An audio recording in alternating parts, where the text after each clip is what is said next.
बझाङका नागरिकदेखि प्रहरी, प्रशासक र सांसदसम्मले यहाँका मुख्य समस्या अत्याधिक मदिरा सेवन, छाउपडी र बाल विवाह भएको बताएपछि हामीले यसबारे बुझ्ने प्रयास गर्यौं। जानी नजानी रक्सी पिउने बानी। यो भारी कहाँदेखि ल्याउनु भयो बस? अनि यस्तो भरिया काम त धेरै जसो केटा मान्छेले गरेको देखेको हुन्छ नि त। केटाले मात्रै गर्ने, केटीले नगर्ने भन्दा नि यहाँ आउने। अनि कति जति हुनुहुन्छ यसरी भारी बोक्ने महिलाहरू? महिलाहरूको 60-70 जना जति। आफूले कमाउनु, आफूले बाल बच्चा पढाउन पर्दाखेरि आफूले लुने छैन। 3 महिना भयो, 4 महिना भयो लुने बितेको। अब 4 केटाकेटी तनुले आफूले पाल्नुपर्छ। के भएर बितेको? हेर्नु दिनाम भयो, तख रौसी पानी खाना उनीहरूले कलेज खाइसक्यो भयो।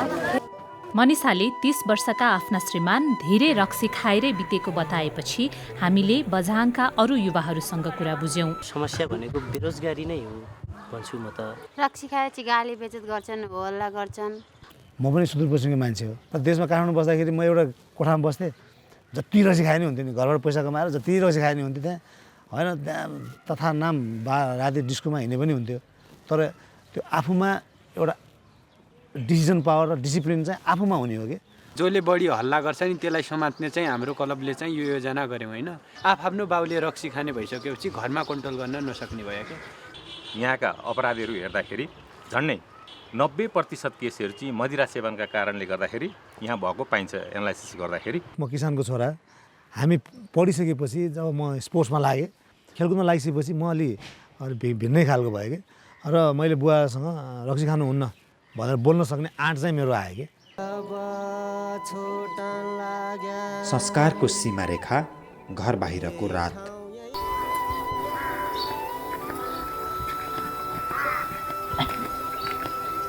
यहाँ किन बस्नु भएको?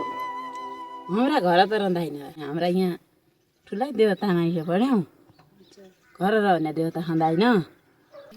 किन के भएको बेलामा घरमा बस्नु हुँदैन?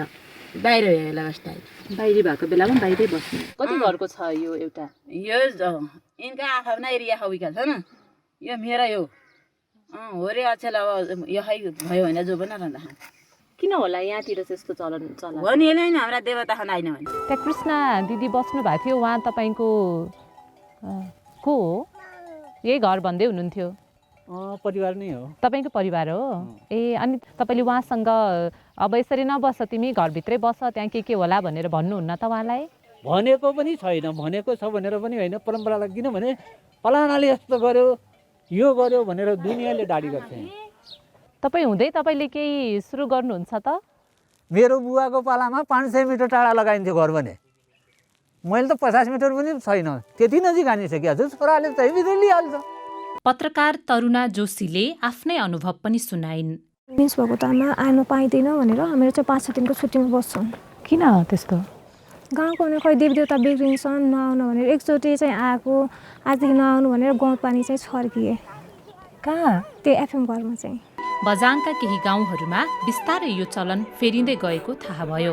आजकल त गर्दैनन्, त्यस्तै गर्दैनन्। जो आफूले बस्ने रुम बनाए त्यो कोठामा मात्र सुत्छन्, त्यो ओछ्यानलाई, सिरक र तन्नालाई मात्र धुन्छन्। त्यो कोठामा खाँदैनन्, भित्र बसेर बाहिर मात्र खान्छन्।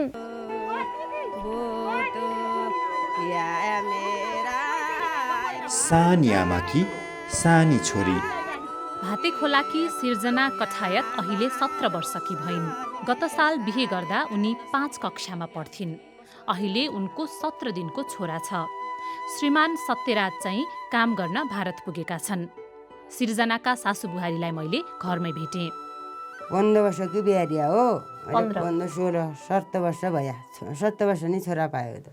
17 वर्षमा छोरा भयो। तपाईँले चाहिँ कति उमेरमा पाउनु भएको थियो पहिलो बच्चा? 18 वर्षका। 18 वर्षमा? तपाईँको उमेर भन्दा नि छिटै बिहे गरेछन् त अहिले तपाईँको छोराले। आफूले बिहार्यो, छोरा पनि छ्याउले के गर्नु। अनि अब पढाउने बुहारीलाई अरू के पढ्यो, यिनले पढ्दो भने कि पढाउनु पर्यो।